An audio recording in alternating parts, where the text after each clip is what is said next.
আসসালামু আলাইকুম প্রিয় শিক্ষার্থী। আজকে আমি যে টপিকটা আলোচনা করব সেটা হচ্ছে নবম দশম শ্রেণীর পদার্থবিজ্ঞান বইয়ের অষ্টম অধ্যায় এবং ওই চ্যাপ্টারের টাইটেল হচ্ছে আলোর প্রতিফলন। তো আমি হচ্ছে টাইটেলটা একটু আগে আলোচনা করে নিই, এটা আমি পড়ে হচ্ছে আমরা আজকে পড়বো হচ্ছে আলোর প্রকৃতি, আলোর প্রতিফলন, দর্পণ। তো আমি আলোর প্রতিফলন আলোচনার আগে যেটা আলোচনা করব সেটা হচ্ছে আলোর প্রকৃতি। তো যেহেতু আমাদের টাইটেল হচ্ছে আলোর প্রতিফলন, তো আগে আমি আলোর প্রতিফলনের সংজ্ঞা বা ডেফিনেশনটা জেনে নিই। আলো যখন বায়ু বা অন্য স্বচ্ছ মাধ্যমের ভেতর দিয়ে যায়, তখন হচ্ছে অন্য স্বচ্ছ মাধ্যমের ভেতর দিয়ে যাওয়ার সময় যখন অন্য আরেকটা মাধ্যমের সাথে হচ্ছে বাধা পায়, তখন দুই মাধ্যমের বিভেদতল থেকে কিছু পরিমাণ আলো প্রথম মাধ্যমে ফিরে আসে। তো এই যে ঘটনাটা, এটাই হচ্ছে আলোর প্রতিফলন। তো আমরা আসলে আলোর প্রতিফলনের সাথে নিয়মিতই পরিচিত, বা এটা আমরা আসলে সবসময় হচ্ছে অবলোকন করি। যেমন আমরা যখন হচ্ছে হাঁটি বা চলাফেরা করি, তখন আমাদের চোখের সামনে অনেক কিছুই পড়ে। আসলে এটা আমরা কি দেখি, আসলে এটা দেখি হচ্ছে আমরা আলো। তো আলো যে দেখি, এটা আসলে কিভাবে দেখি, এটা হচ্ছে যখন আমরা কোনো একটা বস্তুকে দেখি, তখন এই বস্তু থেকে আলোটা হচ্ছে প্রতিফলিত হয়ে আমাদের চোখে আসে, আর এর জন্যই হচ্ছে আমরা এটা দেখতে পাই। ঠিক আছে, তো আমরা আসলে সবাই হচ্ছে আলোর এই প্রতিফলনের সাথে হচ্ছে পরিচিত। ঠিক আছে, তো আচ্ছা ঠিক আছে, আমরা প্রথমেই আলোচনা করবো হচ্ছে আলোর প্রকৃতি। আলোর প্রকৃতিটা আমরা জেনে নিই। আলোর প্রকৃতি হচ্ছে, আসলে আলো হচ্ছে ইলেকট্রোম্যাগনেটিক ওয়েভ।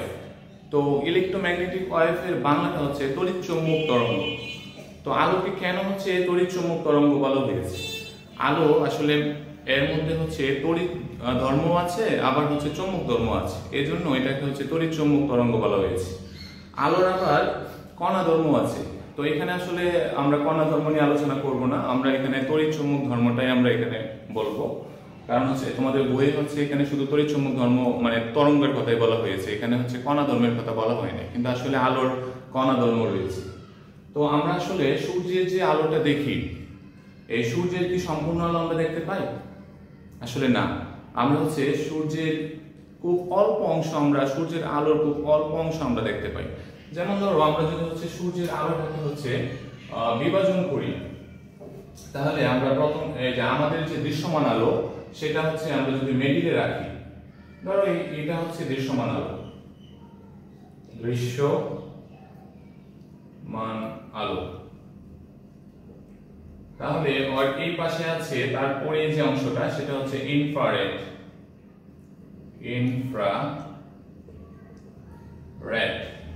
তারপরে যেটা আছে সেটা হচ্ছে মাইক্রোওয়েভ, তারপরের অংশ মাইক্রোওয়েভ।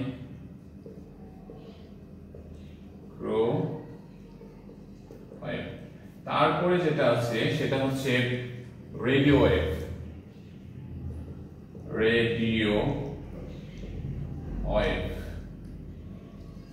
ঠিক আছে।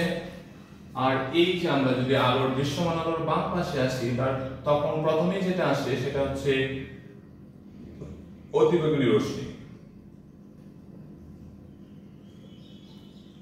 বেগুনি রশ্মি। তারপরে যেটা আছে সেটা হচ্ছে এক্স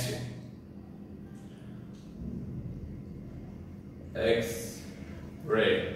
তারপরে যেটা আসে সেটা হচ্ছে গামা রে।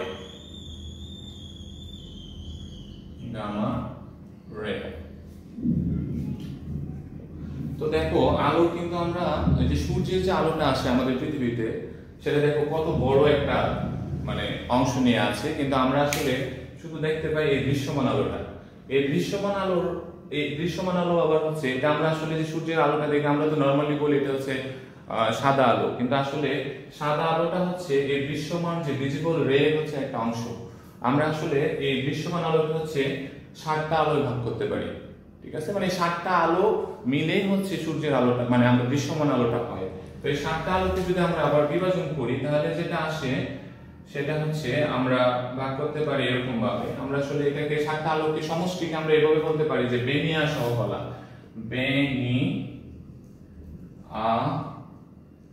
সহকলা। তো এখান থেকে আমরা এইটা হচ্ছে 7টা আলোর সমষ্টিকে আমি সংক্ষেপে প্রকাশ করছি। তো এখান থেকে কিন্তু আমরা এটাকে 7টা আলোকে আমরা যদি আলাদা আলাদা করে লিখি তাহলে পাই হচ্ছে এরকম, এই যে বেদে হচ্ছে বেগুনি, বেগুনি, ঠিক আছে। তারপর নীলে হচ্ছে নীল, তারপরে আদে হচ্ছে আসমানি, আসমানি, তারপরে সদে হচ্ছে সবুজ, সবুজ, এবং হদে হচ্ছে হলুদ, তারপরে হচ্ছে কদে কমলা, কমলা, আর এখানে হচ্ছে লাদে হচ্ছে লাল, ঠিক আছে। তার মানে আমরা এই যে এখানে যে আমরা সংক্ষেপে হচ্ছে দৃশ্যমান আলোটাকে প্রকাশ করছি, তো এটাকে যদি আমরা বিশ্লেষণ করে লিখি তাহলে বেগুনি হয়, নীল হয়, আসমানি হয়, সবুজ হয়, হলুদ, কমলা, আর হচ্ছে লাল। তো এটা আসলে বিভাজনটা কিভাবে হয়েছে, এটা হচ্ছে তরঙ্গ দৈর্ঘ্যের উপরে ভিত্তি করে। যেহেতু হচ্ছে আলোকে তরঙ্গ বলা হয়েছে সেহেতু তরঙ্গ দৈর্ঘ্য থাকবে, ঠিক আছে। তো তরঙ্গ দৈর্ঘ্য থাকবে, তো তরঙ্গ দৈর্ঘ্যের ভিত্তিতে হচ্ছে এই যে অংশগুলোকে ভাগ করা হয়েছে। তো এইখানে আমরা যে দৃশ্যমান আলো, আমাদের দৃশ্যমান আলোর যে তরঙ্গ দৈর্ঘ্য, আমরা কত তরঙ্গ দৈর্ঘ্যের আলো হচ্ছে দেখতে পাই, সেটা হচ্ছে 400 ন্যানোমিটার থেকে হচ্ছে 700 ন্যানোমিটার। তার মানে হচ্ছে এখানে যেটা আছে সেটা হচ্ছে এই যে 700 ন্যানোমিটার, আর এটা হচ্ছে 400 ন্যানোমিটার। তার মানে আমরা যদি হচ্ছে তাহলে দেখতে পাচ্ছি যে এই দিকের যে আলোটা সেটা তরঙ্গ দৈর্ঘ্য বেশি, আর এই দিকের যে আলো সেটা বেগুনি আলো তরঙ্গ দৈর্ঘ্য কম, ঠিক আছে, 400 ন্যানোমিটার। তাহলে আমরা দৃশ্যমান আলোর এই পাশে যদি আসি তাহলে তরঙ্গ দৈর্ঘ্যের মান হচ্ছে কমতে থাকে, ঠিক আছে। আবার যদি হচ্ছে দৃশ্যমান আলোর ডান পাশে যায় তাহলে তরঙ্গ দৈর্ঘ্যের মান হচ্ছে বাড়তে থাকে, ঠিক আছে। তাহলে আমাদের হচ্ছে দৃশ্যমান আলোর যে প্রথমে যেটা পড়ে সেটা হচ্ছে লাল, আর লাল আলো হচ্ছে 700 ন্যানোমিটার থেকে শুরু হয়, আর দৃশ্যমান আলোর বাম পাশে যেটা সেটা হচ্ছে 400 ন্যানোমিটার। তার মানে দৃশ্যমান আলোর পরে যেটা অতিবেগুনি রশ্মি সেটার তরঙ্গ দৈর্ঘ্য আরো হচ্ছে কম হবে, ঠিক আছে। আর আলোর যে স্ট্রেংথ, শক্তি, সেটা হচ্ছে তরঙ্গ দৈর্ঘ্যের উপরে নির্ভর করে, কম্পাঙ্কের উপরে, ঠিক আছে। তো এখানে আমরা যদি যেহেতু তরঙ্গ দৈর্ঘ্য নিয়ে আমরা কথা বলতেছি, তো তরঙ্গ দৈর্ঘ্য যার হচ্ছে কম হবে সেই আলোটা শক্তিশালী, ঠিক আছে।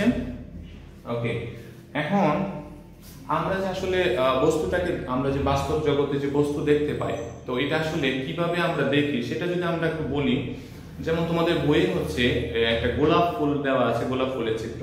তো এটা আসলে আমরা নরমালি গোলাপ ফুল আমরা হচ্ছে লাল দেখি, লাল রঙের গোলাপ ফুল দেওয়া আছে, লাল দেখি। আসলে লাল কেন দেখি? লাল দেখি আমাদের এই যে দৃশ্যমান আলোটা, এটা যখন হচ্ছে গোলাপ ফুলের উপরে পড়ে, তো এই দৃশ্যমান আলোর যে লাল অংশটা, এই যে লাল, এই যে লাল অংশ হচ্ছে এই যে ফুলের পাপড়িগুলো যেহেতু লাল, এই লাল অংশটাকে হচ্ছে প্রতিফলিত করে, আর বাকি যে অংশগুলো আছে, এই যে বাকি যে রংগুলো আছে, এই রংগুলো হচ্ছে শোষণ করে নেয়। আর এই জন্যই হচ্ছে আমরা গোলাপের যে লাল যে গোলাপটা সেটা হচ্ছে লাল দেখি। এরকম অন্যান্য যে কালারগুলো আছে, অন্য কালারগুলো, যেমন আমরা যদি বলি হচ্ছে সবুজ, ঠিক আছে, তাহলে সবুজ কালারটাকে হচ্ছে যে মানে যে বস্তুর রং হচ্ছে সবুজ, সেই বস্তুটা হচ্ছে শুধু সবুজ আলোটাকে প্রতিফলিত করবে, আর বাকি রংগুলো হচ্ছে শোষণ করে, ঠিক আছে। আমরা যদি একটা এমনি আমরা নরমালি যদি বলি রাতের বেলা আসলে দেখবা যে সবুজ লাল আলোর মধ্যে যদি সাদা রঙের যে লাইট আছে এটা যদি আমরা ফেলি তাহলে দেখবা যে কালো দেখা যায়, ঠিক আছে। রাতের বেলায় আমরা যদি একটা লাল ফুলকে হচ্ছে এই যে লাইটের আলো, আমরা যে নরমালি লাইট ব্যবহার করি, ঠিক আছে, টর্চ লাইট যেটা আর কি, তো এই আলোটা যদি ফেলো দেখবা যে হচ্ছে কালো দেখা যায়। কারণ হচ্ছে এখানে কিন্তু লাল আলো রিফ্লেক্ট করতে পারে না, ঠিক আছে। কারণ হচ্ছে আমরা যে লাইটটা ব্যবহার করি এটাতে কিন্তু এই 7টা আলোর সমষ্টি দেওয়া নেই, এখানে শুধু হচ্ছে সাদা আলোটা দেওয়া আছে। এর জন্য হচ্ছে দুইটার কম্বিনেশন, ওইটা তো লাল আলো এখানে পায় না যে হচ্ছে প্রতিফলন করবে, ঠিক আছে। তো যেহেতু হচ্ছে সাদা আলো পায়, তো দুইটা মানে শোষণ করে, ওই সাদা আলোটা শোষণ করে দুইটার কম্বিনেশনে যে আলোটা আমরা দেখি সেটা আসলে কালো হয়ে যায়, ফুলটাকে আমরা কালো দেখতে পাই, ঠিক আছে। Hey there. Okay. Subscribe to my channel and also press this bell icon. তো আমরা হচ্ছে আলোর প্রকৃতি আমরা জানলাম, এখন আমরা যেটা পড়ব সেটা হচ্ছে আলোর প্রতিফলন।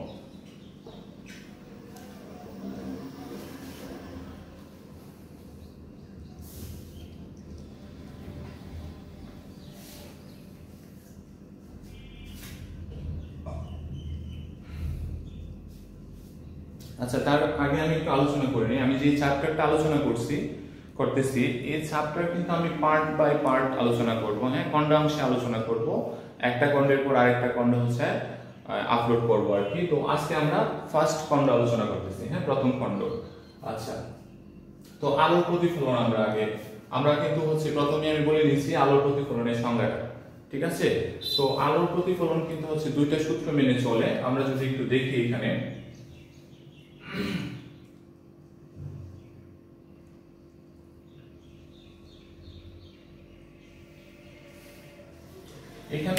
এটা হচ্ছে আপাতিত রশ্মি, এটা হচ্ছে প্রতিফলিত রশ্মি, ঠিক আছে। তো আপাতিত রশ্মি যে এই যে দেখো যে তলে পড়ছে এটাকে প্রতিফলক তল বলা হয় বা প্রতিফলক পৃষ্ঠ বলা হয়, ঠিক আছে। তো এটা হচ্ছে আপাতিত রশ্মি, এটা হচ্ছে প্রতিফলিত রশ্মি। হ্যাঁ, আর এই যে এটা হচ্ছে অবিলম্ব, ঠিক আছে। অর্থাৎ এই যে প্রতিফলক পৃষ্ঠে আপাতিত রশ্মি যেখানে পড়তেছে সেখানে যে খাড়া লম্বটা দেখা যায় এটা হচ্ছে অবিলম্ব। আর তোমার এই যে তলটা, এই তলটাকে হচ্ছে বিভেদ তল বলা হয়, ঠিক আছে। প্রতিফলক পৃষ্ঠ বা হচ্ছে বিভেদ তল। তো এখানে অবিলম্ব এবং হচ্ছে আপাতিত রশ্মির মধ্যে যে কোণটা, ঠিক আছে, এটাকে হচ্ছে আই দ্বারা প্রকাশ করা হয়। আর হচ্ছে অবিলম্ব এবং প্রতিফলিত রশ্মি যে কোণটা উৎপন্ন করে এটাকে আর দ্বারা প্রকাশ করে। এই আই মানে হচ্ছে ইনসিডেন্ট অ্যাঙ্গেল, ঠিক আছে, অর্থাৎ আপতন কোণ। আর এই আর দ্বারা বোঝা হচ্ছে রিফ্লেক্টেড অ্যাঙ্গেল, ঠিক আছে, বা প্রতিফলন কোণ, ঠিক আছে। আচ্ছা, যাই হোক, তো এখানে হচ্ছে এই যে দেখো আপাতিত রশ্মিটা আর হচ্ছে এই যে অবিলম্ব, তারপরে হচ্ছে প্রতিফলিত রশ্মি এবং হচ্ছে এই যে তলটা, এটা কিন্তু হচ্ছে প্রতিফলক পৃষ্ঠটা এটা কিন্তু হচ্ছে একই তলে থাকে, ঠিক আছে। আপাতিত রশ্মি আপতন বিন্দুতে প্রতিফলকের উপর অঙ্কিত অবিলম্ব এবং হচ্ছে প্রতিফলিত রশ্মি, এই তিনটাই কিন্তু হচ্ছে একই তলে থাকে। এটা হচ্ছে প্রথম সূত্র, ঠিক আছে। আমরা বললাম যে প্রতিফলনটা আলোর প্রতিফলন হচ্ছে দুইটা সূত্র মেনে চলে, আপাতিত রশ্মি, প্রতিফলকের উপর অঙ্কিত অবিলম্ব আর হচ্ছে প্রতিফলিত রশ্মি, তিনটাই হচ্ছে কি একই তলে থাকে, ঠিক আছে। আরেকটা হচ্ছে এই যে আপাতন কোণ আর হচ্ছে প্রতিফলন কোণ, অর্থাৎ এই আই ইকুয়াল টু হচ্ছে আর, অর্থাৎ এই কোণ আর এই কোণ হচ্ছে সমান, ঠিক আছে। এই দুইটা সূত্র হচ্ছে মেনে চলে। আচ্ছা, তারপর হচ্ছে আলো যখন প্রতিফলিত হয় তখন হচ্ছে তিনটা ঘটনা ঘটে। তিনটা ঘটনা কি কি? একটা হচ্ছে আলো যখন হচ্ছে কোন একটা মাধ্যম দিয়ে কোন একটা মাধ্যম ভেদ করে আসে, অর্থাৎ আমরা যদি ধরি হচ্ছে এই মাধ্যমটা বায়ু আর এটা হচ্ছে গ্লাস, ঠিক আছে।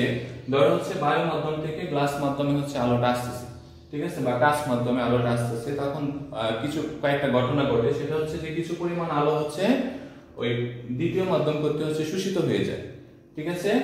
আর হচ্ছে কিছু পরিমাণ আলো হচ্ছে প্রথম মাধ্যমে ফিরে আসে, যেটাকে বলা হচ্ছে আলোর প্রতিফলন। আর কিছু পরিমাণ আলো হচ্ছে দ্বিতীয় মাধ্যমে প্রবেশ করে, যেটাকে আলোর প্রতিসরণ বলা হয়, ঠিক আছে। তাহলে যে তিনটা ঘটনা হচ্ছে সেটা হচ্ছে কি, একটা হচ্ছে কিছু পরিমাণ আলো হচ্ছে দ্বিতীয় মাধ্যম কর্তৃক শোষিত হয়ে যায়, ঠিক আছে। কিছু পরিমাণ আলো হচ্ছে প্রথম মাধ্যমে ফিরে আসে, অর্থাৎ বায়ু মাধ্যমে ফিরে যায়, যেটাকে আলোর প্রতিফলন বলা হচ্ছে। আর কিছু পরিমাণ আলো হচ্ছে দ্বিতীয় মাধ্যম ভেদ করে হচ্ছে চলে যায়, যেটাকে হচ্ছে আলোর প্রতিসরণ বলা হচ্ছে, ঠিক আছে।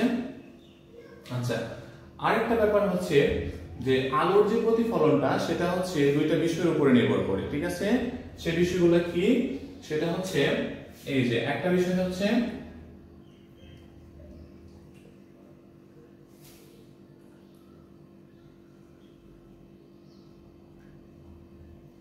প্রতিফলক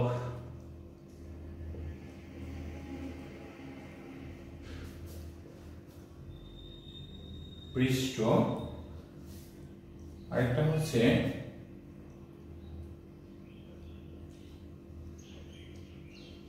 আপতন কোণ। অর্থাৎ আপতন কোণের মানটা হচ্ছে যত বড় হবে, ঠিক আছে, প্রতিফলন হচ্ছে তত বেশি হয়, ঠিক আছে। অর্থাৎ আপতন কোণের মান যদি বড় হয় প্রতিফলনের মানটা হচ্ছে বেশি হয়। আবার হচ্ছে প্রতিফলক পৃষ্ঠের উপরে হচ্ছে কি প্রতিফলনটা ডিপেন্ড করে, ঠিক আছে। অর্থাৎ প্রতিফলক পৃষ্ঠটা যত বেশি মসৃণ হবে, ঠিক আছে, প্রতিফলনের মানটা হচ্ছে কি বা প্রতিফলনটা তত বেশি হয়। কিন্তু আবার এই প্রতিফলক পৃষ্ঠটা যদি স্বচ্ছ হয় সেই ক্ষেত্রে কিন্তু আবার প্রতিফলন কম হয়, অর্থাৎ এটা তখন ভেদ করে চলে যায় বা শোষিত হয়ে যাবে, ভেদ করে চলে যায়। তাহলে হচ্ছে এই প্রতিফলক পৃষ্ঠটা যত বেশি মসৃণ হবে আলোর প্রতিফলন তত বেশি হবে। আবার এই যে আপাতন কোণটা, এটাও যত বেশি হবে আলোর প্রতিফলন তত বেশি হবে। ঠিক আছে, এখন আমরা যেটা আলোচনা করব সেটা হচ্ছে যে আলোর প্রতিফলন আবার হচ্ছে দুই প্রকার। তো আমরা এটা একটু দেখি।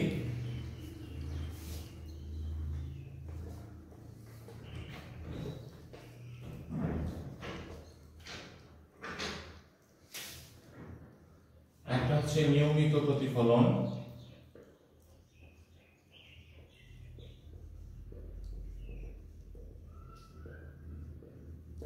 একটা দ্বিতীয় হচ্ছে ব্যক্ত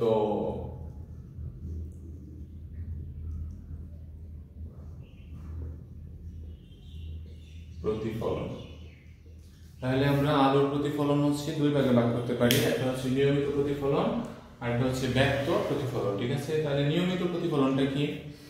নিয়মিত প্রতিফলন হচ্ছে আলো একগুচ্ছ সমান্তরাল আলোক রশ্মি যখন প্রতিফলক পৃষ্ঠে আপাতিত হয়ে প্রতিফলিত হয়, তখন যদি হচ্ছে ওই প্রতিফলিত রশ্মিগুলা সমান্তরাল থাকে অথবা হচ্ছে অভিসারী গুচ্ছে বা হচ্ছে কি অপসারী গুচ্ছে পরিণত হয়, তাহলে এই যে প্রতিফলনটা হয় সেটাকে বলা হচ্ছে আলোর নিয়মিত প্রতিফলন। যেমন আমরা যদি একটা উদাহরণের মাধ্যমে দেখি, ধরো হচ্ছে এখানে আমরা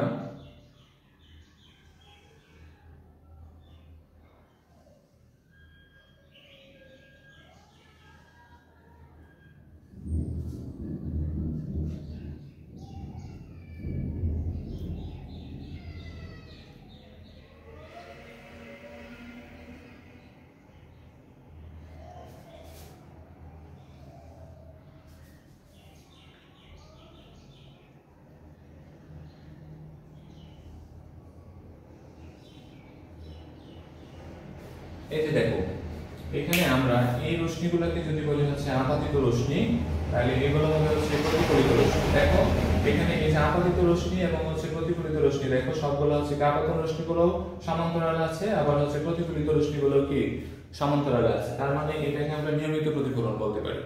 ঠিক আছে, ওকে। তারপরে দেখো আমরা যদি ব্যক্ত প্রতিফলনের কথা বলি, ব্যক্ত প্রতিফলন হচ্ছে একগুচ্ছ সমান্তরাল আলোক রশ্মি কোন প্রতিফলক পৃষ্ঠে আপতিত হয়ে প্রতিফলনের পর যদি সমান্তরাল না থাকে বা অভিসারী বা অপসারী গুচ্ছে পরিণত না হয়, তাহলে এটাকে আমরা বলতে পারি হচ্ছে ব্যক্ত প্রতিফলন। যেমন এটা সাধারণত আচ্ছা নিয়মিত প্রতিফলনটা হয় মসৃণ, যদি তলটা প্রতিফলক পৃষ্ঠে যদি মসৃণ থাকে, ঠিক আছে, অর্থাৎ উঁচু নিচু যদি না হয়, তাহলে হচ্ছে নিয়মিত প্রতিফলন ঘটে। ঠিক আছে, আর যদি হচ্ছে উঁচু নিচু থাকে তাহলে ব্যক্ত প্রতিফলন হয়। যেমন আমরা যদি এখানে দেখি, ধরো একটা পৃষ্ঠ আঁকলাম আমরা, এই যে দেখো, তাহলে এটা দেখো এটা কি মসৃণ? এটা কিন্তু মসৃণ না। ঠিক আছে, এটা হচ্ছে উঁচু নিচু। তাহলে এখানে যে প্রতিফলনটা হবে সেটা হচ্ছে দেখো আমরা যদি এরকম লিখি, ঠিক আছে, ধরো হচ্ছে এরকম আমি লিখলাম, সমান্তরালই দিলাম, আপাতন রশ্মিগুলো আমরা সমান্তরালই নিলাম। ঠিক আছে, তো দেখো এখানে প্রতিফলনের পরে ধরো এরকম হয়ে গেল। ঠিক আছে, রশ্মিগুলো হচ্ছে এরকম করে চলে গেল। তাহলে দেখো এগুলো তো আর সমান্তরালে না, এই রশ্মিগুলো হচ্ছে সমান্তরালে আর থাকলো না। তাহলে এই ধরনের প্রতিফলনকে বলা হচ্ছে ব্যক্ত প্রতিফলন। ঠিক আছে, তারপরে আমরা যেটা আলোচনা করব সেটা হচ্ছে দর্পণ। দর্পণ জিনিসটা কি? হ্যাঁ, দর্পণ হচ্ছে যে মসৃণ তলে যদি আলোর নিয়মিত প্রতিফলন হয়, অর্থাৎ আমরা যদি দর্পণের সংজ্ঞাটা দেখি, দর্পণ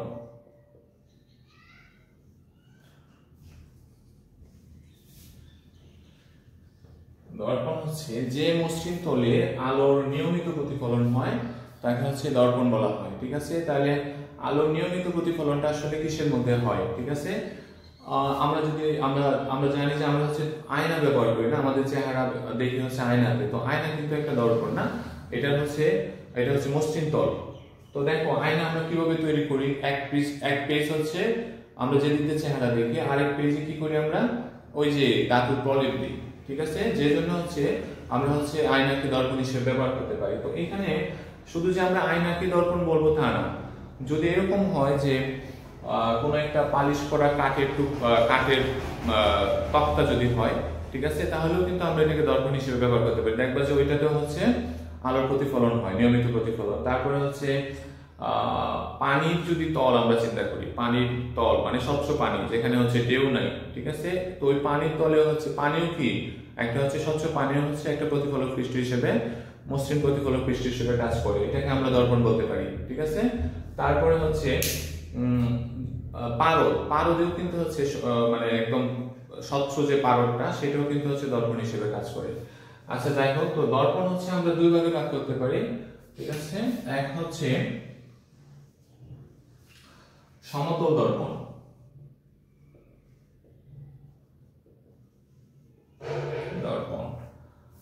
ঠিক আছে, মানে দর্পণের তলটা যদি হচ্ছে সমতল হয়, অর্থাৎ যে দর্পণের প্রতিফলক পৃষ্ঠটা হচ্ছে সমতল সেটাকে বলা হচ্ছে সমতল দর্পণ, ঠিক আছে। আবার হচ্ছে দ্বিতীয় হচ্ছে যে দর্পণের প্রতিফলক পৃষ্ঠ একটা গোলকের অংশ, ঠিক আছে, এটাকে গোলীয় দর্পণ বলা হয়। অর্থাৎ আমরা দ্বিতীয়টা লিখে নিই গোলীয় দর্পণ, গোলীয় দর্পণ, ঠিক আছে। অর্থাৎ গোলীয় দর্পণটা হচ্ছে ওইটাই যে দর্পণের প্রতিফলক পৃষ্ঠটা একটা গোলকের অংশ, সেটাকে হচ্ছে গোলীয় দর্পণ বলা হয়, ঠিক আছে। তো আমরা হচ্ছে সমতল দর্পণটা ওই যে আমরা আয়নাতে ব্যবহার করি, আমরা যেটাতে চেহারা দেখি। তো গোলীয় দর্পণ আবার দুই প্রকার, ঠিক আছে। গোলীয় দর্পণকে আমরা দুই ভাগে ভাগ করতে পারি, গোলীয় দর্পণকে আমরা দুই ভাগে ভাগ করতে পারি।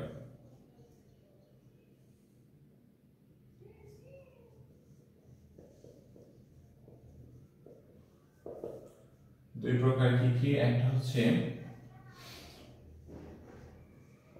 অবতল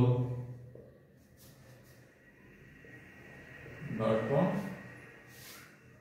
অপরটি হচ্ছে উত্তল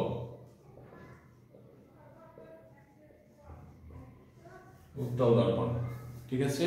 অর্থাৎ গোলীয় দর্পণের হচ্ছে প্রতিফলক পৃষ্ঠটা যদি অবতল হয় তাহলে ওটাকে হচ্ছে অবতল দর্পণ বলা হয়। যেমন আমরা যদি এখানে একটু এঁকে দেখি, এই যে, অর্থাৎ এটা এরকম করার কারণ হচ্ছে আমরা এই পেজটাকে হচ্ছে প্রতিফলক পৃষ্ঠ হিসেবে ব্যবহার করব, আর এটা হচ্ছে অমসৃণ না, যেটা হচ্ছে পিছনের ব্যাক পার্ট, আর এটা হচ্ছে সামনের, ঠিক আছে। তো এটাকে হচ্ছে আমরা প্রতিফলক পৃষ্ঠ হিসেবে ব্যবহার করব অবতল দর্পণের ক্ষেত্রে।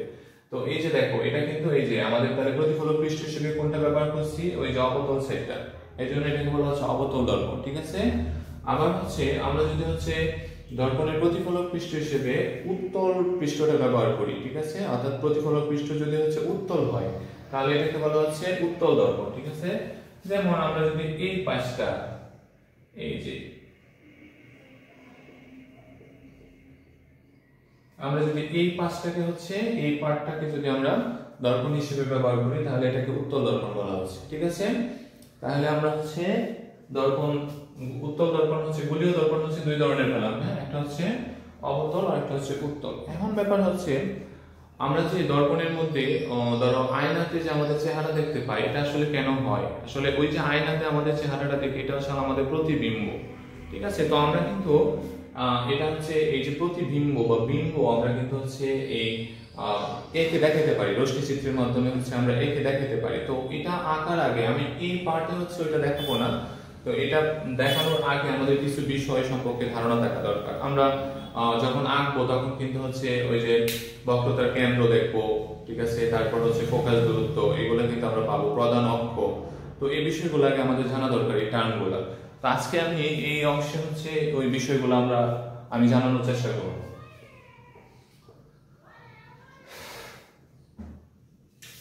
প্রথমেই আমি যেটা দেখবো সেটা হচ্ছে মেরু। মেরুটা কি?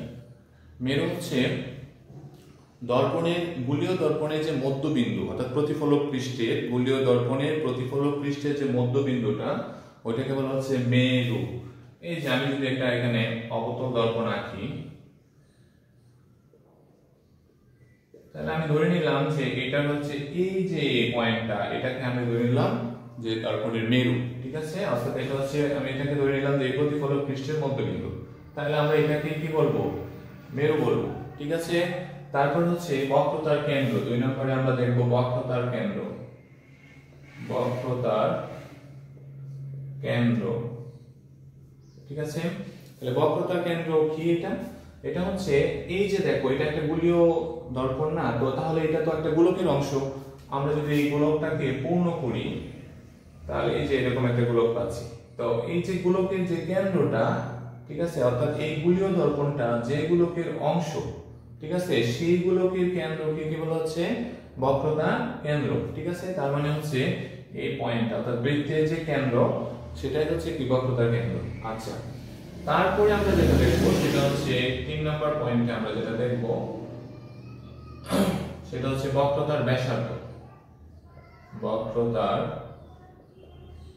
ব্যাসার্ধ, ঠিক আছে। বক্রতার ব্যাসার্ধ কি? বক্রতার ব্যাসার্ধ হচ্ছে গোলীয় দর্পণটা যে গোলকের অংশ সেই গোলকের ব্যাসার্ধটাকে কি বলা হচ্ছে? বক্রতার ব্যাসার্ধ। অর্থাৎ আমরা যদি হচ্ছে এই যে দেখো এই কেন্দ্র থেকে যদি আমরা পরিধি পর্যন্ত হচ্ছে কি একটা রেখাংশ টানি, তাহলে যেটা পাওয়া যায় সেটা হচ্ছে কি এই যে এটাই তাহলে হচ্ছে বক্রতার ব্যাসার্ধ। অর্থাৎ গোলীয় দর্পণটা যে গোলকের অংশ সেই গোলকের ব্যাসার্ধটাকে কি বলা হচ্ছে? বক্রতার ব্যাসার্ধ। তারপরে আমরা যেটা দেখব সেটা হচ্ছে প্রধান অক্ষ।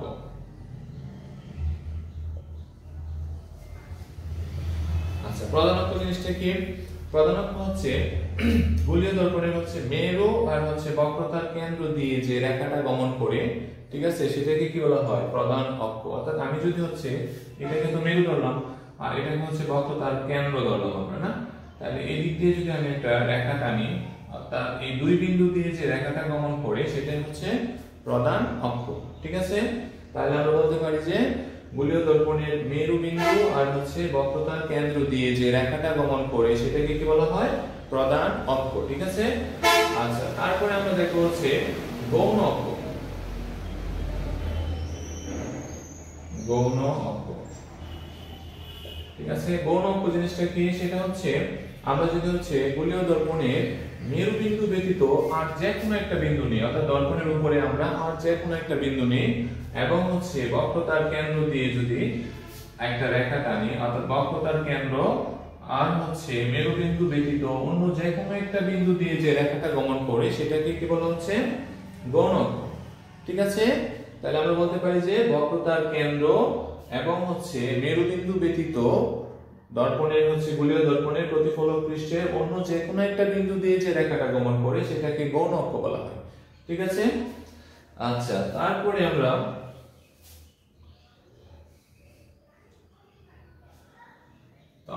যে জিনিসটা দেখবো সেটা হচ্ছে প্রধান ফোকাস। প্রধান ফোকাসটা কি? প্রধান ফোকাস হচ্ছে আমি যদি একটা এখানে দর্পণ আঁকি, তাহলে হচ্ছে দর্পণের প্রধান অক্ষ নিলাম আমি এটা। তো হচ্ছে আমরা যদি হচ্ছে এই প্রধান অক্ষকে সমান্তরাল করে হচ্ছে কয়েকটা রশ্মি যদি টানি প্রধান অক্ষকে সমান্তরাল করে, তাহলে এই রশ্মিগুলা প্রতিফলিত হয়ে প্রধান অক্ষের উপর যে কোনো একটা বিন্দুতে মিলিত হতে পারে। এই যে আমরা যদি এটাকে হচ্ছে এরকম করে বাড়াই, তাহলে হচ্ছে এই যে ধরা হচ্ছে এই রেখা দুইটা হচ্ছে এই যে প্রতিফলকের উপরে যদি আমার এটা মিশে নাই কিন্তু এটা মিশবে, হ্যাঁ, এই যে প্রধান অক্ষের উপরে হচ্ছে এখানে ধরো বিন্দুতে হচ্ছে মিলিত হয়েছে, তাহলে এই যে বিন্দুটা এটাকে বলা হচ্ছে প্রধান ফোকাস। ঠিক আছে, এটা হচ্ছে অবতল দর্পণের ক্ষেত্রে। ঠিক আছে, ওই যে অবতল দর্পণের ক্ষেত্রে কি হবে? প্রধান অক্ষের সমান্তরালে যদি আমরা কয়েকটা রশ্মি নেই তাহলে এই রশ্মিগুলা কি হবে? ওই প্রধান অক্ষের উপরে যে কোনো একটা বিন্দুতে হচ্ছে মিলিত হয়, আর এই যে বিন্দুটা যে বিন্দুতে মিলিত হয় এটাকে বলা হয় প্রধান ফোকাস। ঠিক আছে, এটা হচ্ছে অবতল দর্পণের ক্ষেত্রে। আরেকটা ব্যাপার হচ্ছে অবতল দর্পণে কিন্তু বাস্তব বিম্ব পাওয়া যায়। ঠিক আছে, আর উত্তল দর্পণে হচ্ছে অবাস্তব বিম্ব পাওয়া যায়। তো আমরা এটা হচ্ছে পরবর্তী পাঠে আলোচনা করব। আচ্ছা, তাহলে উত্তল দর্পণের ক্ষেত্রে কি হয়? উত্তল দর্পণের ক্ষেত্রে